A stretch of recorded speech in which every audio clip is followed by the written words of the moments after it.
Hey everyone, Mr. Happy here, and welcome to our second weekly Carnival Challenge video. Apologies that this video is a little bit delayed. I had to take a small break from Kingdom Hearts 3 and the videos that I'm making for that in order to get this video out. But here we are. This is going to be the weekly challenges for the Blue Mage Masked Carnival for the week of January 29th, 2019. First up, our beginner challenge of the week, which we don't even really need to discuss, is challenge number 6, Eye Society, which was actually last week's advanced challenge. You don't have to do anything special in this one. It's your freebie for the week, so just go in there and get revenge for any frustrations you might have had the previous week. Now, our moderate challenge this week is going to be stage number 9, to kill a Mocking Slime. It's a fairly simple mission where you're supposed to bring multiple different elements in order to deal with both the boss as well as the adds that he's going to summon as you're killing him. Your only goal is to defeat the actual boss, Gulmov, and the faster you can do that, the less adds you're actually going to have to deal with.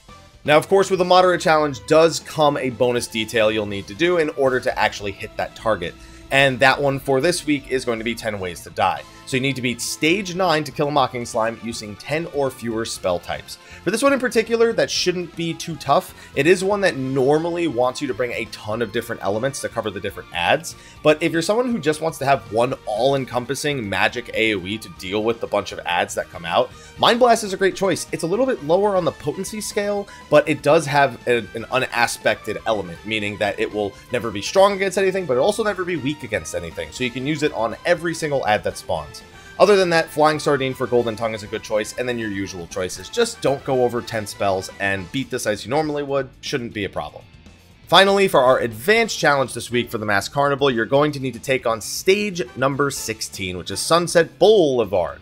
This is the 2-act one where the first act has the slow-moving Cyclops mobs that'll kill you in one hit if they get too close, and then the second act is actually going to be a boss that summons these occasionally as adds. As for the bonus details you need to keep in mind to actually complete the advanced weekly target, one is a walk in the park, which is you can't sprint. Now, because these things chase you very slowly, that's not too big a deal, but if you're like me and you press sprint instinctually, take that off your hotbar just for this fight. The next one is Enfeeble Me Tender, which is to apply 6 or more unique enfeeblements. Now, fortunately, enfeeblements aren't just blind and paralyzed. Every single different dot or debuff that you apply counts as a unique enfeeblement. I got Enfeeble Me Tenderer doing this, which is 10 unique enfeeblements. Off Guard, Song of Torment, Feather Rain if you have that, Paralysis, Blind, the Poison from Bad Breath. All of these things count. So this is a very easy condition to meet. I personally took Bad Breath to cover the majority of them, and then Off Guard plus Song of Torment took care of the rest. The final condition is 4-faced, which means you have to use 4 or more unique actions that are fired from the face. Luckily, Bad Breath, I already recommended, is one of them, and Glower, which I like to use for almost all my missions, is another one. As for the last one, Flying Sardine's a choice. You don't need the silence, but it does come from the face. Aqua Breath applies an enfeeblement and comes from the face. Flamethrower, any of your abilities that come from the face are good choices, but Aqua Breath, Bad Breath, and Glower all have debuffs with them, so they do kind of tie into Enfeeble Me Tender, so I just used that plus Flamethrower, which was just, basic damage. As for the fight itself, you don't need to change your approach too much for this one. One thing to keep in mind is that all the abilities that come from the face tend to be conal AoEs, Bad Breath, Aqua Breath, Flamethrower. Glower's the only one, or one of the only ones, that has kind of a longer range along with Flying Sardine. So if you are going to use things like Bad Breath or Aqua Breath in this first act to try and meet all the conditions, then keep in mind your distance from these enemies, because if they do reach you and they do hit you, you will die. Toad Oil can save you 20% of the time, but I wouldn't rely on it. So my strategy for this was simple. In Act 1, I met all the conditions. Enfeeble Me Tender, 4-faced, and not sprinting is an easy one.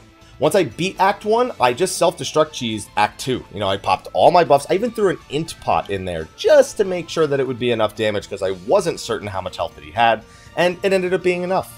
Now, if you don't have all the buffs for self-destruct, 1, go get them because they're pretty handy, and 2, you can use it at a lower HP to make up for the buffs that you don't have, but if you're also just against using it altogether, you can just do the fight normally. You can diamond back the huge swing towards the middle of the fight, you can just run out of range of it if you have the positioning correct, and you can just kite around those Cyclops mobs and just deal with them like you normally would. I still prefer to meet all the conditions in Act 1, you can choose to meet them in Act 2 if you really want to, but that's up to you. Other than that, this weekly challenge wasn't too bad. They tried to go against the conventions that you would normally use in these encounters, like getting close to your enemy with the Four-Faced, or trying to use 10 or less spells when you're trying to hit all the elemental conditions in the previous one. But that's what we're here for, to come up with those alternate strategies to get you through these weekly challenges.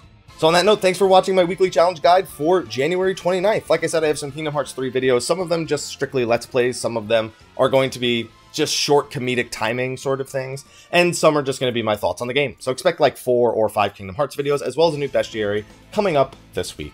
Anyway, thanks for watching, I'll see you all in the next video, and until then, take care.